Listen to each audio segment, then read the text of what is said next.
नमस्कार दोस्तों, मैं आपका दोस्त विभोर मोतला एक बार फिर से हाजिर हूँ आप सबके सामने करंट अफेयर की एक और नई क्लास के साथ, जिसमें आने वाले 1 घंटे में हम वो सवाल पढ़ेंगे जो आज तक रात तक की सुर्खियों से बने हैं। ये सभी सवाल आपकी आने वाली प्रतियोगी परीक्षा में आपके लिए महत्वपूर्ण साबित होंगे। तो चलिए दोस्तों, शुरू करते हैं आज की क्लास को एक मोटिवेशन कोटेशन के साथ।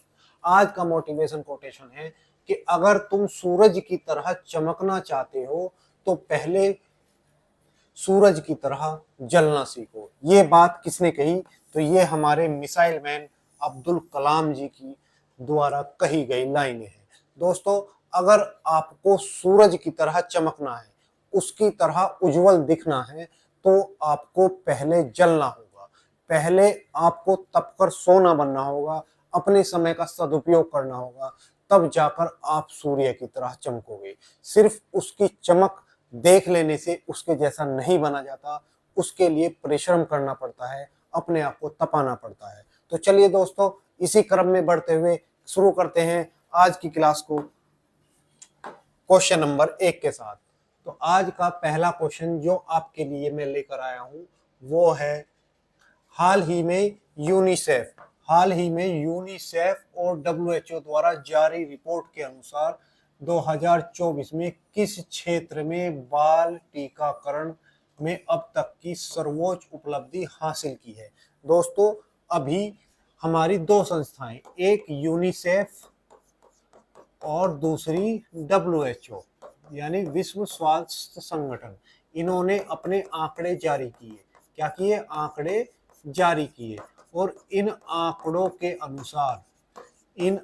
के अनुसार इन्होंने बताया है कि जो हमारा दक्षिण एशिया है, क्या है? दक्षिण एशिया, जो हमारा दक्षिण एशिया है, इसमें 2024 में बाल टीकाकरण यानी बच्चों को टीका लगाने वाले मामलों में इसने क्या है? सर्वोच्च उपलब्धि हासिल की है। क्या किया है? बाल टीकाकरण के मामले में सर्वोच्च उपलब्धि हासिल की है। ठीक है, तो किसने की है? तो ये हमारे दक्षिण। जैसे ही हम मैप पढ़ते हैं तो जो हमारा एशिया है उसके नीचे वाला भाग क्या कहलाता है? साउथ एशिया, जिसमें भारत भी शामिल है, इसने टीकाकरण के मामले में सर्वोच्च स्तर पर रिकॉर्ड दर्ज किया है। इस रिपोर्ट में कहा गया है कि यहाँ पर कुछ खतरनाक रोग जैसे डिप्थीरिया हो गया, खसरा हो गया, डिप्थीरिया, खसरा और रूबेला, इसके लिए टीकाकरण जो किया गया है उसमें 93% यानी 92% बच्चों को डीपीटी का तीसरा डोज मिल चुका है। इसमें कहा गया है कि इनका 92% बच्चों को तीसरा डोज यानी संपूर्ण डोज इनका मिल चुका है। ठीक है, तो यानी पूरा इनका टीकाकरण हो चुका है। कितने परसेंट बच्चों का? तो 92% बच्चों का। 92% बच्चों का होने का मतलब है कि बहुत बड़ा आंकड़ा इन्होंने प्राप्त किया है। इसी रिपोर्ट में कहा गया है भारत में इसमें 43% की गिरावट दर्ज की गई है।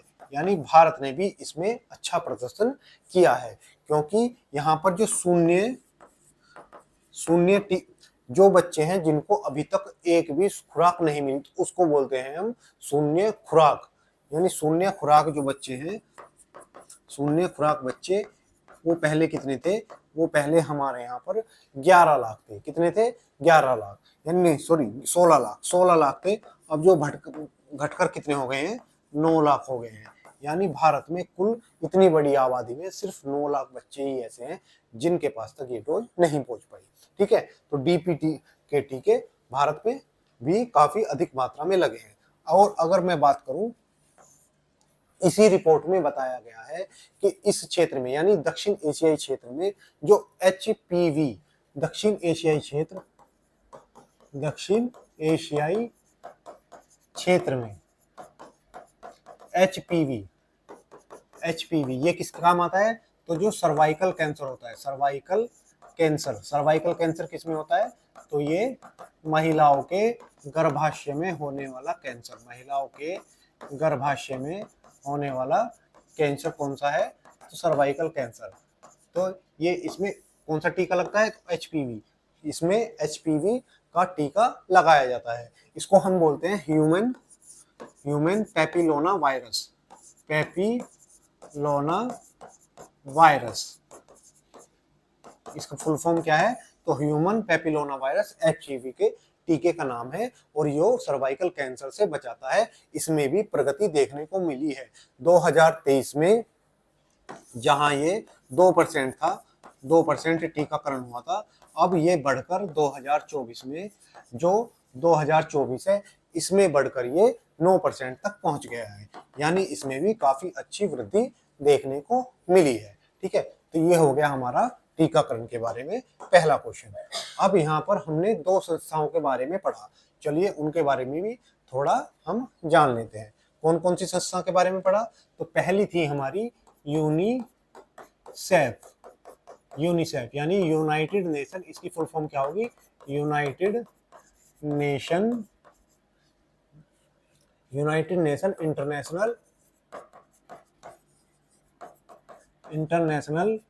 चिल्ड्रन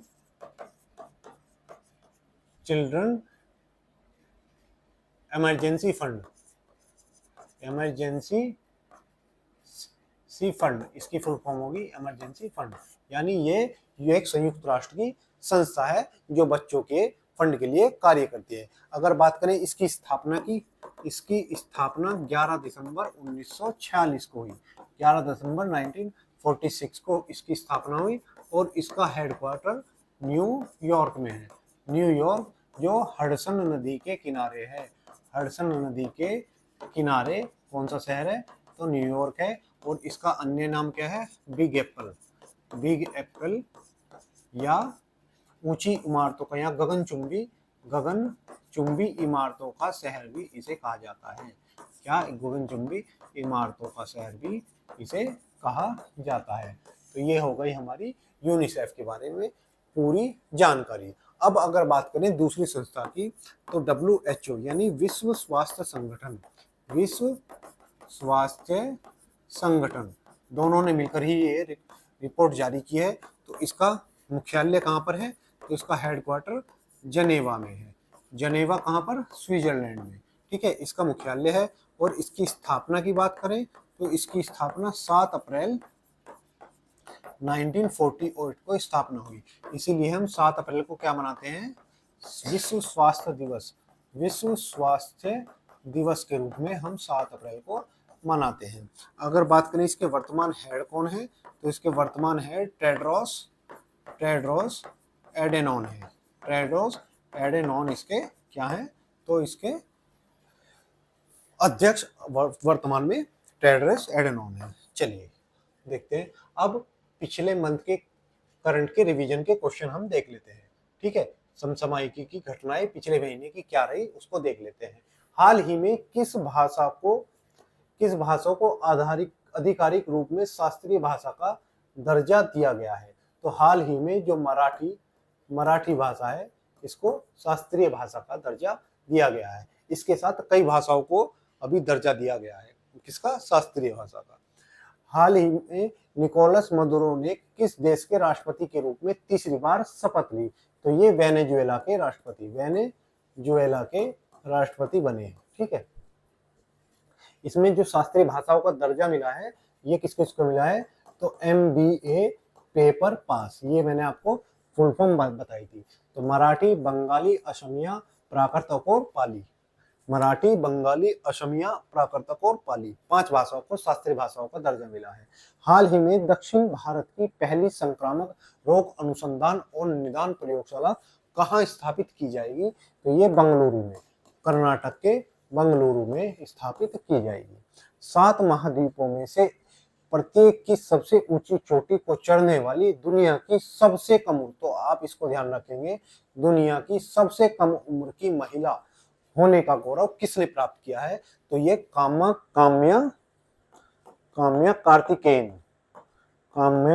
कार्तिकेयन ने ये गौरव हासिल किया है। चलिए क्वेश्चन नंबर 2 देखते हैं। क्वेश्चन नंबर 2 है हमारा, हाल ही में किस देश ने अपना अब तक का उन्नत संचार उपग्रह ड्रॉर-1 सफलतापूर्व प्रक्षेपित किया है? तो हाल ही में जो इजराइल है, हाल ही में इजराइल ने यूएसए के या यूएसए से क्या किया है, जो स्पेस एक्स है, स्पेस एक्स कंपनी के फाल्कन 9 रॉकेट, फाल्कन 9 रॉकेट से क्या किया है, DROR का सफल परीक्षण किया है, सफल परीक्षण किया है। अब ये जो DROR है, ये है क्या, तो ये एक संचार उपग्रह है, संचार उपग्रह है और अब तक का सबसे उन्नत उपग्रह है। और कैसा है, इजराइल का अब तक का सबसे उन्नत उपग्रह है। सबसे अच्छा या उन्नत उपग्रह किसका है, तो इजराइल का है। अगर बात करूं तो इसको किस कक्षा में स्थापित किया जाएगा, तो इसको 36,000 किलोमीटर ऊपर हाई अर्थ ऑर्बिट में स्थापित किया जाएगा। कहाँ स्थापित किया जाएगा, तो हाई अर्थ ऑर्बिट में स्थापित किया जाएगा। जैसा कि हम जानते हैं, पृथ्वी के ऊपर, पृथ्वी के जो अंतरिक्ष है उसको हमने 3 भागों में बांटा हुआ है। अगर बात करें तो 200 किलोमीटर से और 2000 किलोमीटर तक जो हमारा अंतरिक्ष है उसको हम लो अर्थ ऑर्बिट के नाम से जानते हैं, लो अर्थ ऑर्बिट के नाम से जानते हैं। उसके बाद 2000 से और लगभग 12,000, 2000 से और 36,000 तक, 2000 से 36,000 तक जो हमारा ऑर्बिट है उसको हम मिडिल अर्थ ऑर्बिट के नाम से जानते हैं। उसके बाद 36,000 से जो ऊपर अंतरिक्ष है उसको हम हाई अर्थ ऑर्बिट के नाम से जानते हैं। ठीक है, तो ये हमारे 3 अर्थ ऑर्बिट हो गए। तो हाई अर्थ ऑर्बिट में संचार उपग्रह भेजा जाएगा। अब संचार उपग्रह जितने भी होते हैं वो हाई अर्थ ऑर्बिट में ही भेजे जाते हैं। उसका कारण क्या है, क्योंकि संचार हमें चाहिए। जैसे यहाँ से ये देश हो गया इजराइल, क्या हो गया, इजराइल देश हो गया, तो इन्होंने इसके ऊपर ये संचार उपग्रह यहाँ पर भेज दिया। ठीक है, तो ये वाली कक्षा में भेजा गया उपग्रह पृथ्वी के साथ साथ घूमता है, यानी 24 घंटे में ये भी एक बार घूमेगा। ये उपग्रह हमेशा 24 के 24 घंटे इजराइल के ऊपर ही रहेगा। अगर हम इसे नीचे वाली कक्षा में स्थापित करेंगे तो ये एक दिन में कई चक्कर काट देगा। तो कभी इजराइल के ऊपर होगा, कभी भारत के ऊपर होगा, कभी यूएसए के ऊपर होगा। लेकिन अगर हम 36,000 किलोमीटर वाली कक्षा में इसको भेजते हैं तो हमेशा ये 24 के 24 घंटे इजराइल पर ही रहेगा। तो इसलिए संचार हमें जिस जगह चाहिए उसके सामने ही इसको स्थापित किया जाता है। ठीक है, तो ये हो गए हमारा क्वेश्चन नंबर 2, जिसमें इजराइल ने क्या किया है, एक सैटेलाइट को स्थापित किया है। अगर मैं बात करूं इसका कितना वजन है, तो इसका वजन 4.5 टन है, यानी 4.5 टन की एक सैटेलाइट को इजराइल ने स्पेसएक्स के फाल्कन 9 रॉकेट के माध्यम से कहां भेजा है, तो अंतरिक्ष में भेजा है। ठीक है, तो ये हो गया हमारा क्वेश्चन नंबर 2। अब अगर मैं बात करूं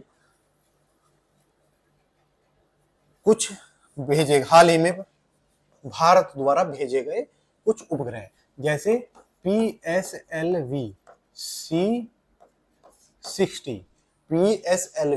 C60, तो इससे हमने क्या भेजा, तो इससे हमने स्पेडेक्स उपग्रह भेजा, स्पेडेक्स मिशन हमने इससे भेजा।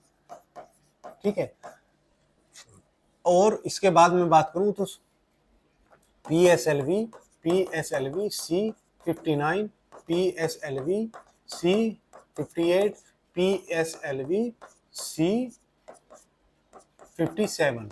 तो C57 से हमने आदित्य L1 मिशन भेजा था। आदित्य L1 यानी लैग्रेंज पॉइंट जो सूर्य का है उस पर पहला मिशन हमने ये भेजा। C59 से हमने प्रोबो मिशन भेजा, प्रोबो मिशन किससे भेजा, तो हमने 59 से भेजा। वहीं 58 से हमने एक्सपो सेट एक्सपो सेट हमने मिशन किससे भेजा, तो 68 से भेजा। वहीं अगर बात करूं इसरो का 100वां उपग्रह किस रॉकेट द्वारा भेजा गया, तो ये 100वां उपग्रह GSLV F-15 द्वारा भेजा गया। तो आप याद रखेंगे इसरो ने अपना 100वां उपग्रह किसके द्वारा भेजा, तो GSLV F-15 के द्वारा भेजा। वहीं अब इसरो ने इससे अगला 101वां उपग्रह EOS-09 PSLV C-16 के द्वारा भेजा। और इसके बाद जो 101वां उपग्रह है EOS यानी अर्थ ऑब्जर्व सैटेलाइट 09, ये किससे भेजा, तो PSLV C-61 यानी polar satellite launching vehicle C-61 से भेजा है। ठीक है, तो ये हमारी इसरो के बारे में जो हाल ही में कुछ मिशन भेजे ये हो गए। अगर मैं अंतरिक्ष एजेंसियों की बात करूं तो अंतरिक्ष एजेंसी, इजराइल की अंतरिक्ष एजेंसी कौन सी है, तो इजराइल की अंतरिक्ष एजेंसी है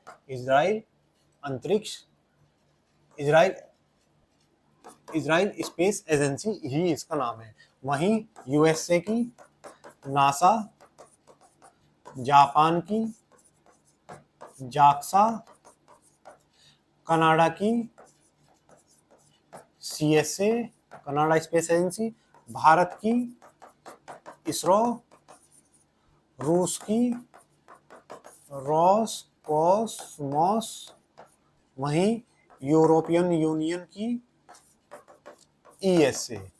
ठीक है, तो ये हमारी कुछ अंतरिक्ष एजेंसियां प्रमुख देशों की हमने लिख ली है। चलिए, अब ये हो गया हमारा अंतरिक्ष मिशन जो किसने भेजा है, जो इजराइल ने भेजा है। अब इजराइल को हम एक बार मैप पे देख लेते हैं कि इजराइल कहां पर है। तो आप यहां पर देख पा रहे होंगे इजराइल, ये हो गया हमारा प्यारा भारत। अगर हम भारत से पश्चिम में चलते हैं तो सऊदी अरब, जॉर्डन और ये जो देश है यहाँ पर ये हो गया इजराइल। क्या है, इजराइल। ठीक है, इजराइल।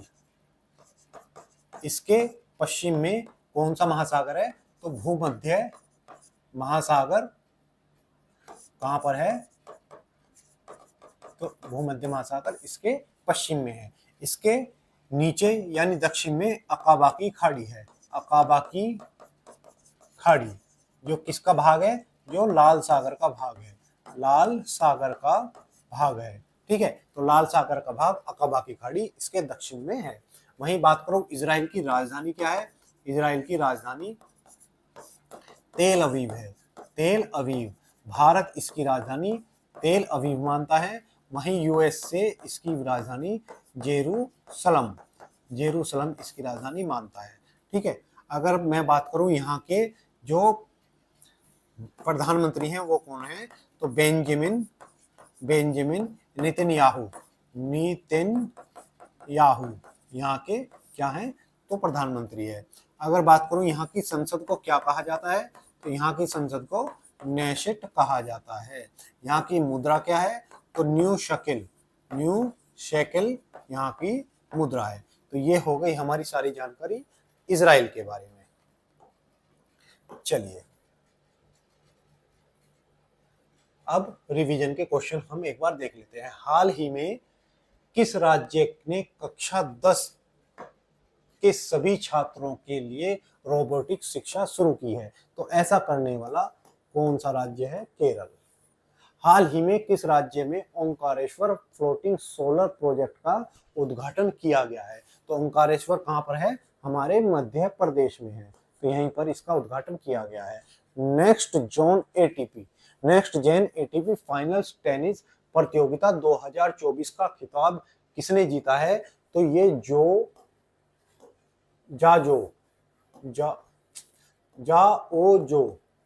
जाओ ने जीता है। मुंबई में western India slam squash tournament में महिला सिंगल का खिताब किसने जीता, तो ये अनाहत सिंह ने जीता है। अनाहत सिंह ने ये खिताब जीता है। चलिए देखते हैं क्वेश्चन नंबर 3। क्वेश्चन नंबर 3 है, हाल ही में किन दो देशों के बीच सीमा पार परीक्षण को सक्षम करने के लिए यूपीआई पे नाउ नेटवर्क का विस्तार किया गया है? तो भारत और सिंगापुर के बीच में ये विस्तार किया गया है। अभी हाल ही में क्या हुआ, भारत ने 17 जुलाई को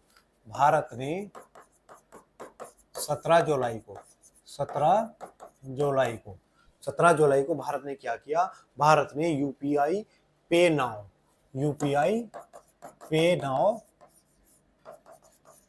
लिंकेज नेटवर्क का क्या किया, विस्तार किया। कहां पर? तो सिंगापुर में। अब इसके लिए किस लिए किया गया है? जिससे जो प्रवासी भारतीय जो हैं वो अपने धन का क्या कर सके, अपने धन को मोबाइल के माध्यम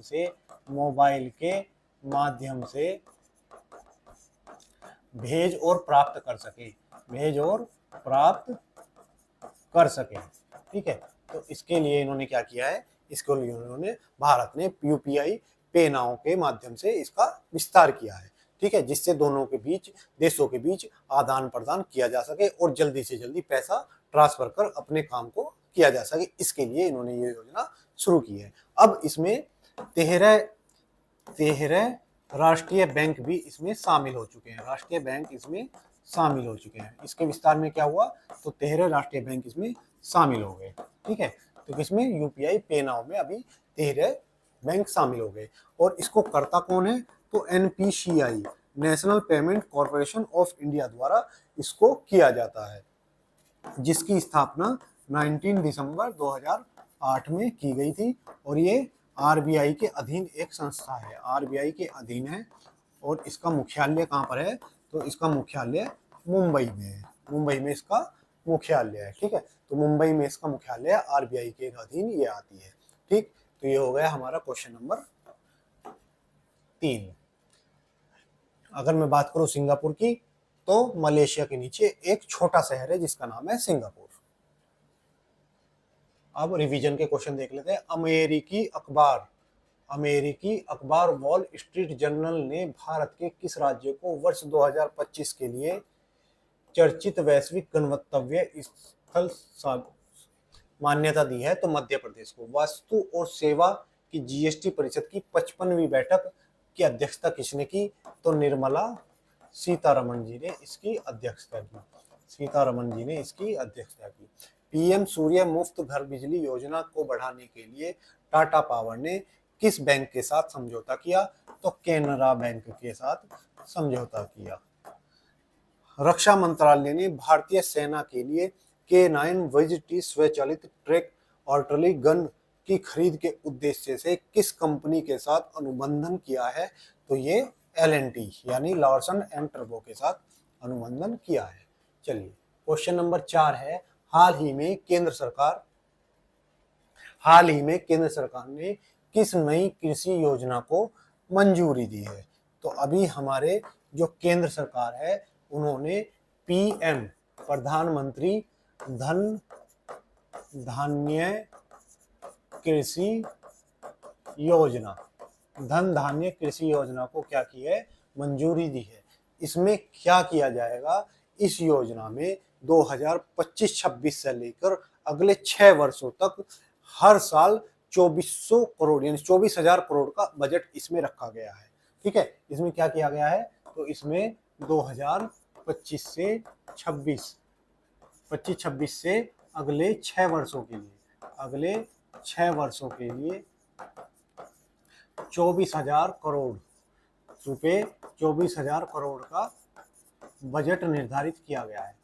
बजट निर्धारण प्रति वर्ष करोड़ प्रति वर्ष का निर्धारण किया गया है। ठीक है, किया गया है। अब इसमें किया क्या जाएगा? इन 24,000 करोड़ रुपयों से चयनित जिनका चयन किया गया है, चयनित 100 जिलों में वहां पर उत्पादकता, सिंचाई, भंडारण और कृषि ऋण, यहाँ पर उत्पादकता, सिंचाई, भंडारण और ऋण व्यवस्था। ऋण जो व्यवस्था है, यानी जो किसानों को ऋण दिया जाता है, इसकी व्यवस्था को, सुविधा को क्या करना है, बेहतर बनाना है। क्या करना है, सुविधा को, ऋण व्यवस्था सुविधा को बेहतर बनाना है। क्या बनाना है, बेहतर बनाना है। तो क्या होगा इसमें, एक तो उत्पादकता बढ़ाई जाएगी, सिंचाई के साधन अच्छे से उपलब्ध हों, भंडारण की सुविधा हो किसानों के लिए, और जो उन्हें ऋण है वो आसानी से प्राप्त कर सके। इसके लिए 24,000 करोड़ रुपए प्रति वर्ष दिए जाएंगे, और जो चयनित जिले हैं उनमें व्यवस्था को सुधारा जाएगा। ठीक है, तो इसका उद्देश्य क्या हो गया, अगर हम इसके उद्देश्य की बात करें तो इसका उद्देश्य क्या हो गया, अवसंरचना। जो हमारी अवसंरचना है, यानी जिसके माध्यम से हम किसानों को लाभ पहुंचाएंगे, अवसंरचना और उत्पादन क्षमता को, अवसंरचना और उत्पादन क्षमता को तीव्रता से बढ़ाना इसका क्या हो गया, उद्देश्य हो गया। ठीक है, चलिए अब हमारे रिवीजन के क्वेश्चन देखते हैं। भारत ने विश्व आर्थिक मंच के travel and tourism development index में कौन सा स्थान हासिल किया है? तो इसमें भारत ने 39वां स्थान हासिल किया है। कौन सा, 39वां स्थान हासिल किया है। आगामी पैरा एथलेटिक्स विश्व चैंपियनशिप 2025 की मेजबानी कौन सा देश करेगा? तो इसकी मेजबानी भारत करेगा। भारत इसका अगला मेजबान देश होगा। भारत के किस राज्य में 1 दिसंबर को 62वां राज्य दिवस घोषित किया गया? तो नागालैंड। ठीक है, नागालैंड। और 1 दिसंबर को नागालैंड में कौन सा त्योहार मनाया जाता है, उसका नाम आप कमेंट बॉक्स में लिखकर मुझे बताएंगे कि नागालैंड का 1 दिसंबर को कौन सा त्योहार मनाया जाता है। न्यूजीलैंड क्रिकेट टीम के 9,000 रन बनाने वाले पहले खिलाड़ी कौन से हैं? तो केन विलियमसन क्या है, यहाँ के पहले 9,000 रन बनाने वाले खिलाड़ी बन गए हैं। विश्व अंतर्राष्ट्रीय न्याय दिवस किस तिथि को मनाया गया है? तो हाल ही में विश्व world day for international justice किस तारीख को मनाया गया? तो 17 जुलाई को ये दिवस मनाया गया है। 17 जुलाई को हम क्या मनाते हैं? तो 17 जुलाई को हम अंतर्राष्ट्रीय न्याय दिवस मनाते हैं। तो अंतर्राष्ट्रीय न्याय दिवस ये कब मनाते हैं हम? तो कब, 17 जुलाई को। 17 जुलाई को दरअसल 17 जुलाई 1998 को रोम में क्या हुआ था, इटली के रोम में एक समझौते पर सहमति बनी। और इस समझौते के बाद 2002 में क्या हुआ कि 2002 में 1 जुलाई को ICC यानी इंटरनेशनल क्रिमिनल कोर्ट, अंतर्राष्ट्रीय आपराधिक न्यायालय का गठन किया गया। तो अंतर्राष्ट्रीय न्यायालय का गठन कब किया गया? जिसका मुख्यालय कहाँ पर है, जिसका हेडक्वार्टर द हेग में है। द हेग कहाँ पर है? तो नीदरलैंड में द हेग में इसका मुख्यालय है। तो इसके लिए हम 17 जुलाई को अंतर्राष्ट्रीय आपराधिक दिवस मनाते हैं। अब अगर मैं बात करूं तो जुलाई में के कुछ प्रमुख दिवस हम देख लेते हैं कि जुलाई में कौन कौन से प्रमुख दिवस अभी तक आए हैं। 1 जुलाई को, जैसे 1 जुलाई इसको हम कौन सा दिवस मनाते हैं? तो 1 जुलाई को कई दिवस मनाए जाते हैं, जैसे GST दिवस, CA चार्टेड अकाउंटेंट दिवस और चिकित्सक दिवस, राष्ट्रीय चिकित्सा दिवस जो विधान चंद्र राय जो बंगाल के थे उनकी जयंती के रूप में मनाया जाता है। 4 जुलाई को हम कौन सा दिवस मनाते हैं? तो यूएसए स्वतंत्रता दिवस, यूएसए स्वतंत्रता दिवस हम 4 जुलाई को मनाते हैं। वहीं 11 जुलाई को हम क्या मनाते हैं? तो 11 जुलाई को विश्व जनसंख्या दिवस, विश्व जनसंख्या दिवस मनाते हैं, क्योंकि इसी दिन ही हमारी जनसंख्या कितनी 5 अरब का आंकड़ा पार किए थे। तो 11 जुलाई को हम विश्व जनसंख्या दिवस के रूप में मनाते हैं। वहीं 5 जुलाई आप और लिख लीजिएगा, 5 जुलाई को हम अंतर्राष्ट्रीय सहकारिता दिवस मनाते हैं। अंतर्राष्ट्रीय सहकारिता दिवस, सहकारिता दिवस, सहकारिता दिवस। और भारत में सहकारिता मंत्री कौन है? तो भारत में सहकारिता मंत्री, पहले सहकारिता मंत्री अमित शाह जी हैं। ठीक है। और सहकारिता को कब भारत के संविधान में जोड़ा गया? संविधान में 97वें संविधान संशोधन द्वारा किस वर्ष जोड़ा गया? ये आप मुझे कमेंट बॉक्स में लिखकर बताएंगे कि सहकारिता को भारत में 97वें संविधान संशोधन द्वारा किस वर्ष जोड़ा गया। उसके बाद जो है कौन सा दिवस आएगा? तो उसके बाद 16 जुलाई को हम विश्व सर्प दिवस मनाते हैं।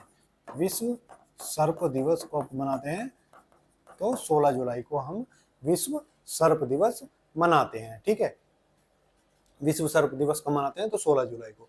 अगर मैं बात करूं 15 जुलाई को, 15 जुलाई को हम राष्ट्रीय कौशल दिवस, राष्ट्रीय युवा कौशल दिवस हम कब मनाते हैं? तो राष्ट्रीय युवा कौशल दिवस हम 15 जुलाई को क्या मनाते हैं? तो विश्व युवा कौशल दिवस हम कब मनाते हैं? 15 जुलाई को मनाते हैं। चलिए, तो ये हो गया हमारा क्वेश्चन नंबर 5। निम्नलिखित में से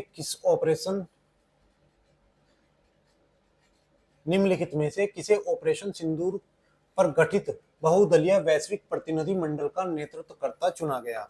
तो वो ऑपरेशन सिंदूर के बाद जो विदेशों में अपना प्रतिनिधित्व मंडल भेजा, उसके हेड कौन बनाए?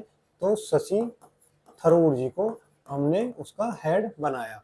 हाल ही में विश्व स्वास्थ्य संगठन WHO ने किस देश में पोलियो का प्रकोप की घोषणा की है? तो पपुआ न्यू गिनी, इस देश में प्रकोप की घोषणा WHO द्वारा की गई है। हाल ही में भारत ने ड्रोन हमले से निपटने हेतु किस रक्षा प्रणाली का सफल परीक्षण किया? तो भार्गवा अस्त्र प्रणाली का सफल परीक्षण किया। हाल ही में भारतीय विदेश व्यापार संस्थान ने कहां पहला विदेशी परिसर दुबई में खोला है? कहां पर? तो दुबई में खोला गया है। चलिए, क्वेश्चन नंबर 6 है हमारा, हाल ही में कलिंग रत्न पुरस्कार से किसे सम्मानित किया गया? क्या हुआ? ओडिशा में 15वीं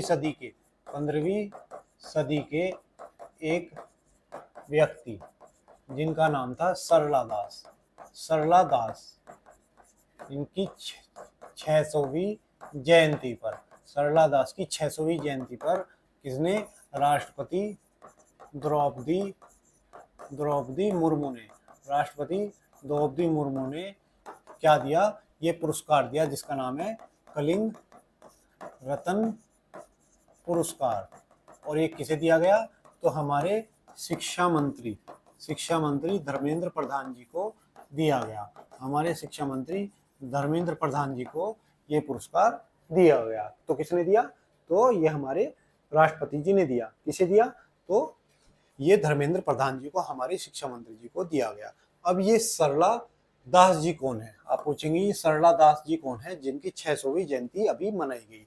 तो ये क्या थे? ये उड़िया के क्या थे? एक लेखक थे। क्या थे? उड़िया भाषा के लेखक थे, जिन्होंने क्या किया? जिन्होंने उड़िया भाषा में महाभारत का अनुवाद किया। ठीक है, ठीक है। तो महाभारत का उड़िया भाषा में अनुवाद करने वाले ये एक अनुवाद या रचना की रचना की।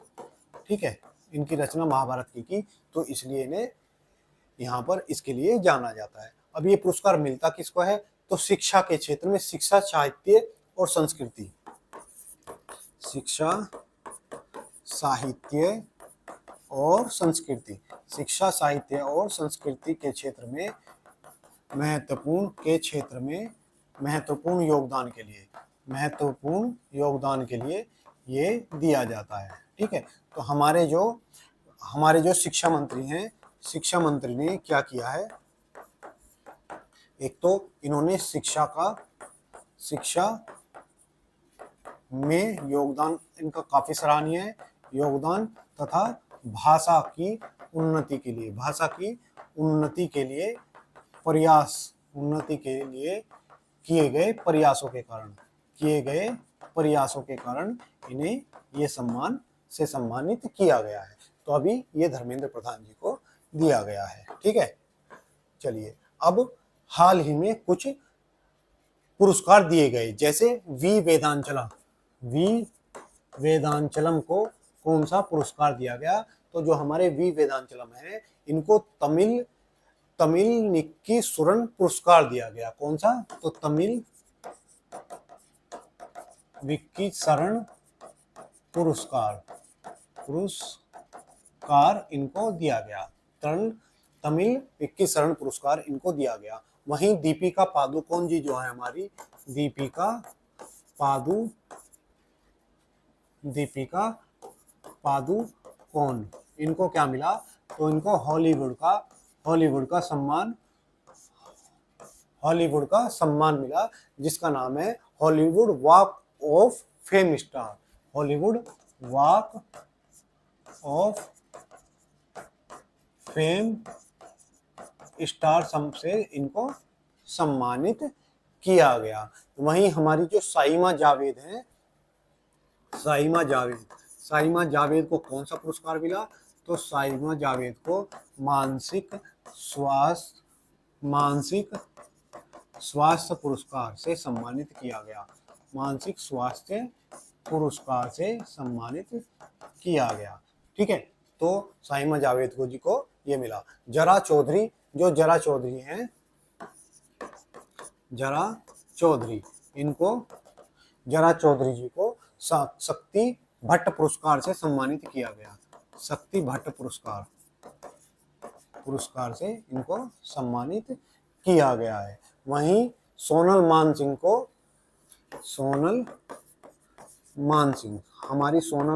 जो हैं, इनको कौन सा मिला, तो रविशंकर पुरस्कार से इन्हें सम्मानित किया गया। यानी शंकर देव पुरस्कार से इन्हें सम्मानित किया गया। शंकर देव पुरस्कार से इन्हें सम्मानित किया गया। तो चलिए, ये हमारे कुछ पुरस्कार जो हाल ही में दिए गए। अभी धर्मेंद्र प्रधान जी को किसने, हमारी द्रौपदी मुर्मू जी जो हमारी राष्ट्रपति, उन्होंने सम्मानित किया।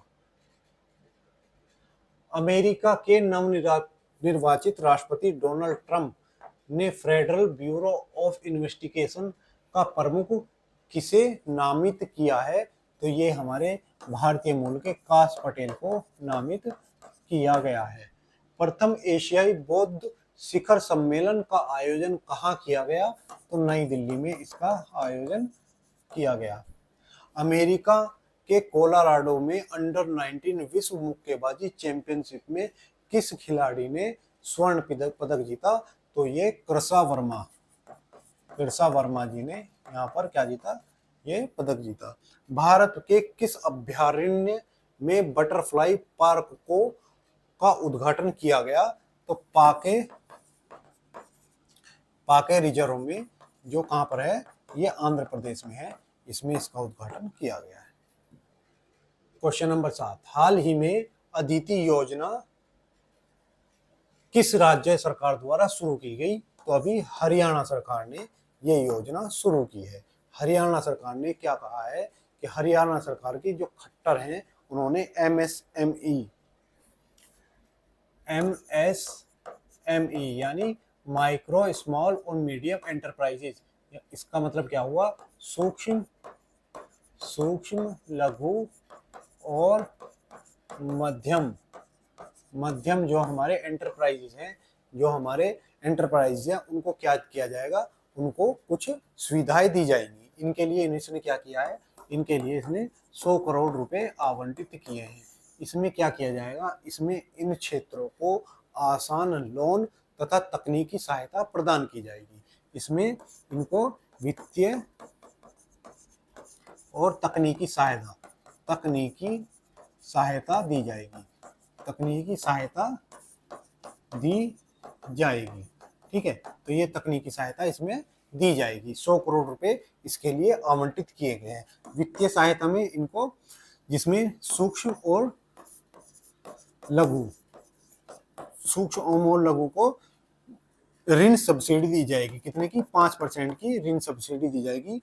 वहीं मध्यम एंटरप्राइज को 3% की ऋण सब्सिडी भी दी जाएगी।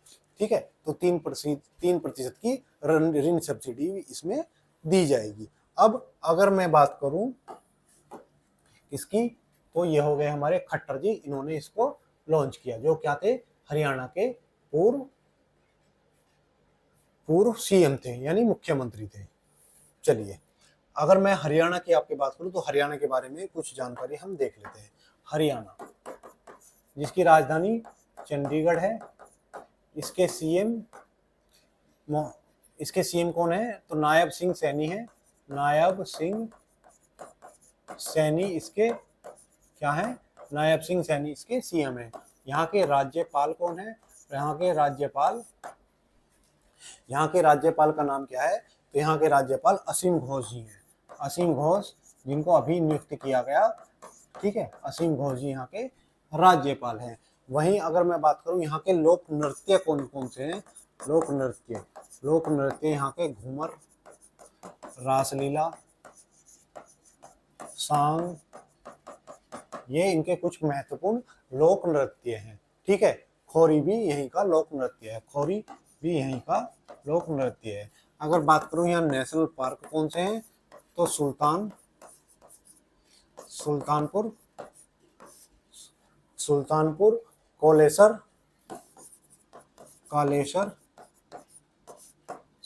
हुआ, कालेश्वर हुआ, और सिंबलवारा। और इसके बाद एक राष्ट्रीय उद्यान जो यहाँ का है वो है खपरवासा, यहाँ का एक राष्ट्रीय उद्यान है। तो ये 4 राष्ट्रीय उद्यान किसके हुए? हरियाणा के हुए। चलिए, भू सर्वेक्षण और बंदोबस्ती की चालू प्रक्रिया को अगले 1 वर्ष के लिए बढ़ाने का निर्णय किस राज्य सरकार द्वारा लिया गया है? तो ये किस राज्य सरकार द्वारा? तो बिहार, क्योंकि बिहार में अभी चुनाव है, तो यहाँ पर ऐसे निर्णय अभी लिए जाते रहेंगे। कन्याकुमारी में भारत के पहले ग्लास ब्रिज का उद्घाटन किसने किया? तो जो वहाँ के मुख्यमंत्री हैं एम स्टालिन, इन्होंने इसका उद्घाटन किया है। लूम त्योहार किस देश में मनाया जाता है? तो ये नेपाल द्वारा मनाया जाता है। किस देश द्वारा? तो नेपाल द्वारा ये मनाया जाता है। चलिए, अब देखते हैं क्वेश्चन नंबर 8। क्वेश्चन नंबर 8 है हमारा, हाल ही में सेबी की किस योजना की शुरुआत की है जो वेंचर कैपिटल फंड से संबंधित है? तो अभी जो हमारा सेबी है, यानी सेबी का मतलब क्या है? Stock exchange board of India. SEBI stock exchange board of India, जिसकी स्थापना कब हुई? तो इसकी स्थापना 1988 में, और इसके लिए अधिनियम कब आया? तो इसके लिए अधिनियम 1992 में आया। यानी इसकी स्थापना पहले हो गई थी और इसके लिए अधिनियम बाद में आया। अब 12 अप्रैल 1988 में इसकी स्थापना हुई। अब इसने क्या किया है? अब सेबी ने VCFS यानी वेंचर कैपिटल फंड के निपटान के लिए इसने एक सुविधा शुरू की है, जिसको हम VCF यानी वेंचर कैपिटल फंड निपटान योजना इसने शुरू की है। यानी जिसका पैसा रुका हुआ है उसका सोल्व करना, ऐसा इसने अभी किया है। ठीक है, तो इसकी स्थापना कब हुई? 12 अप्रैल 1988 की हुई। इसका हेडक्वार्टर कहाँ पर है? तो हेडक्वार्टर इसका मुंबई में है। और इसका कार्य क्या है? तो ये हमारे जो स्टॉक एक्सचेंज बोर्ड है, स्टॉक एक्सचेंज बोर्ड जो है उनका क्या करती है, रेगुलेशन करती है, रेगुलेशन करती है। जो हमारा शेयर मार्केट है, आप इधर लिखेंगे शेयर मार्केट, जहां आप पैसा लगाते हैं उसका क्या रेगुलेट कौन करती है, तो सेबी करती है। ठीक है, अगर बात करूं इसके वर्तमान हेड कौन है, तो इसके वर्तमान हेड जो है वो है तुहिन कांत पांडा। तुहिन कांत पांडा इसके वर्तमान हेड है। जो इसकी पहली महिला अध्यक्ष, उनका नाम क्या था, तो उनका नाम था माधवी पुरी भुज। माधवी पुरी भुज के स्थान पर बने हैं। ठीक है, तो ये बात इसके बारे में आप ध्यान रखेंगे। ये हमारा सेबी का क्या हो गया, हेडक्वार्टर हो गया। हाल ही में कौन 2026 में 28वें conference of speaker and presidency officer of the Commonwealth की मेजबानी करेगा, तो इसकी मेजबानी कौन करने वाला है, इसकी मेजबानी हमारा भारत करने वाला है, यानी हम ही इसकी मेजबानी करेंगे। आगामी विश्व दृश्य श्रव्य और मनोरंजन सम्मेलन वेव्स का आयोजन कहाँ किया गया, तो ये मुंबई में आयोजन किया गया और यहाँ पर हमारे प्रधानमंत्री जी ने भी भाग लिया था। अंतर्राष्ट्रीय निशस्त्रीकरण एवं अप्रसार जागरूकता दिवस किस दिन मनाया जाता है, तो ये 5 मार्च को मनाया जाता है। हाल ही में किस राज्य सरकार ने उद्यमशीलता की संस्कृति को बढ़ावा देने के लिए एक परिवार एक उद्यमी योजना शुरू की है, तो ये आंध्र प्रदेश ने शुरू की है। किसने, आंध्र प्रदेश द्वारा शुरू की गई योजना है। चलिए क्वेश्चन नंबर 9 है हमारा, हाल ही में किस प्रसिद्ध वेस्टइंडीज ऑलराउंडर ने अंतरराष्ट्रीय क्रिकेट से संन्यास की घोषणा की है, तो ये जो आंद्रे रसल जी हैं इन्होंने क्या किया है, किसकी संन्यास की घोषणा की है, आंद्रे रसल कहाँ के खिलाड़ी हैं, तो ये वेस्ट इंडीज के खिलाड़ी हैं, वेस्ट इंडीज ऑलराउंडर खिलाड़ी हैं। और किसके लिए, ये T20 क्रिकेट के लिए प्रसिद्ध हैं। इन्होंने 2012 और 2016 में विश्व कप T20 विश्व कप जीतने वाली टीम का हिस्सा रहे। ठीक है, हिस्सा रहे। हाल ही में ग्लेन मैक्सवेल ये कहाँ के हैं, तो ऑस्ट्रेलिया के। रोहित शर्मा और विराट कोहली इन्होंने भी क्या किया है, टेस्ट क्रिकेट से संन्यास की घोषणा कर दी है। ठीक है, इन तीनों ने भी हाल ही में संन्यास की घोषणा कर दी है। चलिए, तो ये है हमारे रसल, देखने में ही बहुत खतरनाक है, इन्होंने संन्यास की घोषणा कर दी है। अच्छा, ये ना बच्चे डरते रहते कब तक। हाल ही में कौन सा राज्य 100% विद्युतीकरण वाला नेटवर्क वाला राज्य बना है, तो ये गुजरात बना है। हाल ही में किस राज्य सरकार ने राहवीर योजना, तो राहवीर योजना किसकी है, तो मध्य प्रदेश की है। हाल ही में किस राज्य सरकार ने भारत की पहली विस्टाडोम जंगल सफारी ट्रेन शुरू की है, तो यूपी ने की है। कहां से कहां तक, तो दुधवा नेशनल पार्क से कतर्निया घाट तक इन्होंने शुरू की है। हाल ही में कहां ऑटोमोटिव और हथियार प्रणाली प्रशिक्षण केंद्र का उद्घाटन किया गया है, तो ये चेन्नई में उद्घाटन किया गया है। चलिए, आज का अंतिम क्वेश्चन नंबर 10, हाल ही में ज्ञानोदय किस भारतीय प्रबंधन संस्थान द्वारा शुरू किया गया एक शैक्षणिक नवाचार केंद्र है, तो अभी शैक्षणिक नवाचार केंद्र ज्ञानोदय शुरू किया गया। कौन सा, ज्ञानोदय नवाचार केंद्र संस्थान द्वारा शुरू किया गया, तो किसके द्वारा, IIM कोझिकोड द्वारा ये शुरू किया गया है। और इसका उद्देश्य क्या है, शिक्षा में नवाचार को बढ़ावा देना। ठीक है, इसका उद्देश्य क्या है, तो इसका उद्देश्य है शिक्षा में नवाचार को बढ़ावा देना इसका उद्देश्य है। और ये किसके तहत किया गया है, तो ये न्यू एजुकेशन पॉलिसी 2020 के तहत किया गया है। और ये पॉलिसी किसकी सिफारिश पे आई थी, इसके लिए सिफारिश किसने की, तो इसके लिए एक समिति बनी थी, उसकी सिफारिश पर इसको लाया गया। और उस समिति का नाम क्या था, उस समिति का नाम आप कमेंट बॉक्स में लिखकर बताएंगे कि कौन सी समिति थी जिसकी सिफारिश पर न्यू एजुकेशन पॉलिसी को लाया गया। मैं इंतजार करूंगा कौन कौन बच्चे इसका नाम मुझे कमेंट बॉक्स में लिखकर बताते हैं। चलिए, तो ये था हमारा आज का करंट अफेयर का सेशन, जिसमें हमने 10 क्वेश्चन तथा उससे जुड़े स्टैटिस्टिक्स जीके को पढ़ा। ठीक है, तो आपको ये प्रयास हमारा कैसा लगा कमेंट बॉक्स में अवश्य लिखें।